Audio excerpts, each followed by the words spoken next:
Salam, selamat pagi Bapak dan Ibu dan saudara-saudara yang dikasihi oleh Tuhan kita Yesus Kristus. Selamat berjumpa dalam renungan embun surgawi pada pagi hari ini. Marilah Bapak Ibu Saudara, pagi hari ini kita akan merenungkan firman Tuhan dari kitab Mazmur pasal 2. Dan khususnya ayat 1-4. Saya memberikan tema renungan pagi ini adalah Tuhan itu setia dengan janjinya. Tuhan itu setia dengan janjinya. Bapak Ibu Saudara yang dikasihi oleh Tuhan kita Yesus Kristus. Mazmur pasal 2 adalah mazmur mesianis. Mazmur yang menubuatkan akan datangnya Yesus Kristus ke dalam dunia, atau Mesias yang datang ke dalam dunia. Berdasarkan kitab Mazmur pasal 2 ayat 1-4 bahwa Tuhan Allah Bapa akan membela Yesus Kristus ketika Yesus Kristus yang adalah Mesias itu datang ke dalam dunia. Mari kita perhatikan ayat 1-4 yang mengatakan demikian. Mengapa rusuh bangsa-bangsa? Mengapa suku-suku bangsa mereka-reka perkara yang sia-sia? Raja-raja dunia bersiap-siap dan para pembesar bermufakat bersama-sama melawan Tuhan dan yang diurapinya. Marilah kita memutuskan belenggu-belenggu mereka dan membuang tali-tali mereka daripada kita. Dia yang bersemayam di surga tertawa, Tuhan mengolok-olok mereka. Jadi Kristus sudah dinubuatkan bahwa kelak ketika Kristus datang ke dalam dunia, maka bangsa-bangsa, suku-suku bangsa, raja-raja, pembesar-pembesar bermufakat untuk membunuh Mesias itu, untuk membunuh Yesus Kristus itu. Tetapi Allah membela Mesias itu, membela Yesus Kristus itu. Itulah sebabnya dikatakan dalam ayat yang keempat, Dia yang bersemayam di surga tertawa, Tuhan mengolok-olok mereka. Ini tandanya bahwa Allah Bapa akan membela Mesias itu, membela Yesus Kristus itu. Dan itu benar, Allah setia dengan janjinya bahwa betul-betul Allah Bapa membela Yesus Kristus. Itulah sebabnya ketika Yesus Kristus lahir ke dalam dunia, Yesus sudah mau dibunuh oleh Herodes.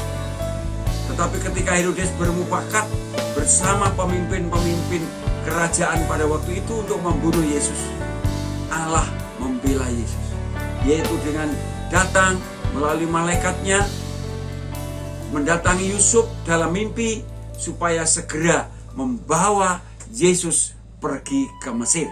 Jadi Herodes gak bisa membunuh Yesus.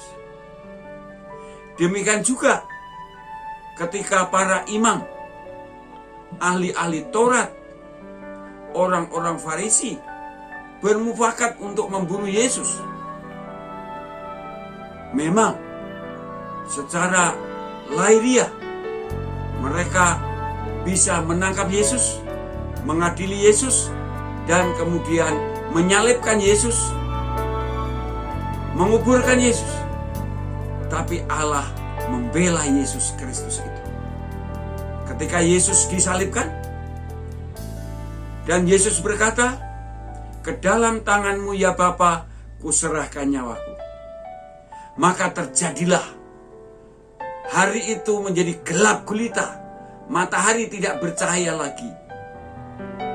Gempa bumi terjadi, kubur-kubur terbuka, tabir bait Allah terbelah. Prajurit-prajurit yang menyalibkannya berkata, sungguh bahwa orang ini adalah orang yang benar.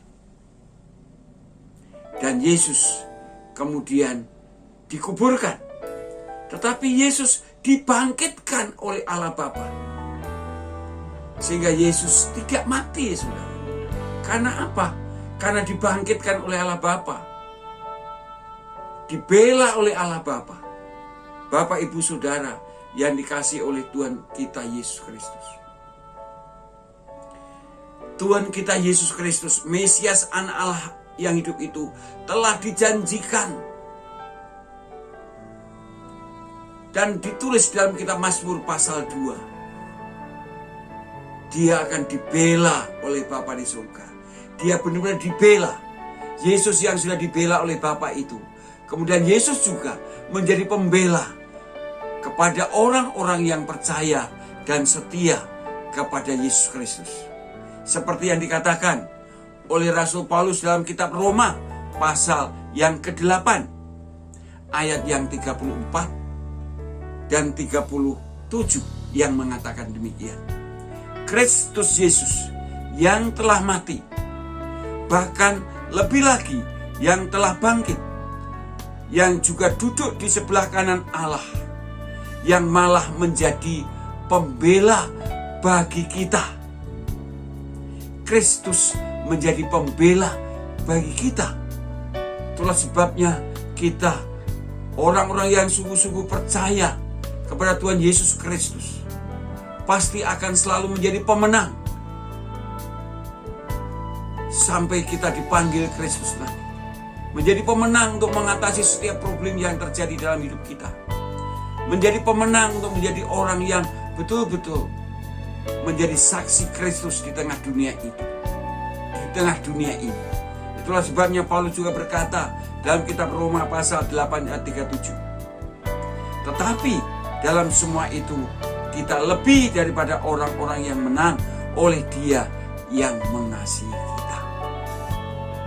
Amin. Karena firman Tuhan ini sungguh-sungguh memberkati kita semua.